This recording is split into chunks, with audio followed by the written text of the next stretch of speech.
বাঁকুড়ায় বাড়ি চাপা পড়ে মৃত দুই। বাঁকুড়ার ইন্দাসে ঘটনা, যেখানে বাড়ি চাপা পড়ে দুজনের মৃত্যুর খবর পাওয়া যাচ্ছে। বাঁকুড়ার ইন্দাসে এই ঘটনা ঘটেছে। নন্দীপাড়ার এই ঘটনায় চাঞ্চল্য। পুলিশ জানিয়েছে মৃতদের নাম উজ্জ্বলা হাজরা এবং দেব কেওড়া। বাঁকুড়ায় বাড়ি চাপা পড়ে দুজনের মৃত্যু হয়েছে। বাঁকুড়ার ইন্দাসের নন্দীপাড়ার এই ঘটনায় এলাকায় চাঞ্চল্যের সৃষ্টি হয়েছে। দেখতে পাচ্ছেন সেই ছবি। বাড়ি ভেঙে পড়েছে আর বাড়ি চাপা পড়ে দুজনের মৃত্যু হয়েছে। নির্মীয়মান বাড়ি চাপা পড়ে দুজনের মৃত্যুর খবর পাওয়া যাচ্ছে। বাঁকুড়ার ইন্দাসের নন্দীপাড়ার এই ঘটনায় এলাকায় তীব্র চাঞ্চল্যের সৃষ্টি হয়েছে। নির্মীয়মান বাড়ি চাপা পড়েই দুজনের মৃত্যু হয়েছে। তারপরে সবাই মিলে এসে দিয়ালটাকে সরাই। স্থানীয়দের বক্তব্য কি শোনাবো? একটা পুকুর মারা হচ্ছিল, সেই পুকুরের জলটা নালায় এসে এদের ঘর ভর্তি হয়ে গেছিল। দিয়ে গোড়াতে জল পেয়ে ওই দেয়ালটা রাতে কখন পড়েছে কিন্তু আমরা পাড়ার কেউ জানি না। সকালে উঠে দেখলাম যে চাপা গেছে। কয়জন ছিল ব্যক্তি? দুজন ছিল।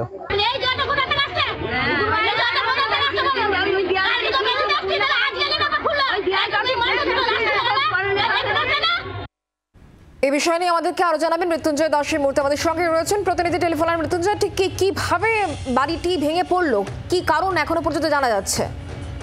একেবারে দেখো, কারণ নেই। যেটা মূলত যেটা অভিযোগ হচ্ছে, স্থানীয় একজন ব্যক্তি তার যে পুকুর, সেই পুকুর সংস্কারের জন্য যে জল নিকাশি, সেই জল নিকাশি করছিল এবং তার যে বাড়ির দেওয়াল ছিল যেখানে ওই দুর্ঘটনাটি ঘটে, সেই বাড়ির দেওয়ালের পাশ দিয়েই কিন্তু ওই জল বয়ে যাচ্ছিল এবং যার ফলে ওই যে মাটির দেওয়াল, সেই মাটির দেওয়াল নরম হয়ে চাপা পড়ে মৃত্যু হয়, এমনটাই কিন্তু অভিযোগ করছেন স্থানীয় বাসিন্দারা।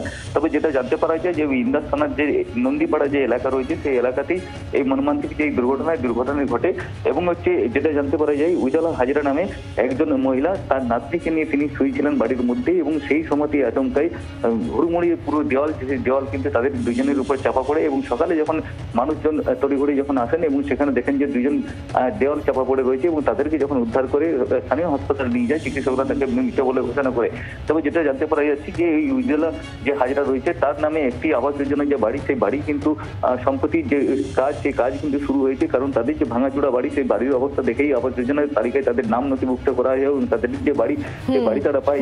কাজ শুরু হওয়ার পরেই কিন্তু পাশে যে একটি ভাঙাচোরা যে বাড়ি ছিল, সেই বাড়িতেই তারা কিন্তু আশ্রয় নিয়েছিল এবং তারপরেই যে মর্মান্তিক দুর্ঘটনায় সেই দুর্ঘটনাটি ঘটে। ধন্যবাদ। শোনাবো এবার স্থানীয় ভিডিও, তার বক্তব্য কি ক্ষেত্রে। ওনারা আমাদের যে বাংলার বাড়ির যে এবারে যে আমাদের প্রথম কিস্তির টাকাও তারা পেয়েছিলেন, তারা বাড়ি করা শুরুও করেছিলেন, ইট বালি নামিয়েছিলেন। তো রাত্রিবেলা তারা যখন ঘুমোচ্ছিলেন, স্থানীয় পুকুর থেকে একটা কোনো কারণে জল ছাড়া হয়, সেই জলের নালা দিয়ে যাওয়ার ফলে তাদের যে মাটির বাড়িটি ছিল সেখান দিয়ে পাস করে, ফলে সেই মাটির বাড়িটি নরম হয়ে যাওয়ার জন্য জল চাপা পড়ে শীতকালে তারা গভীর ঘুমে আচ্ছন্ন ছিল।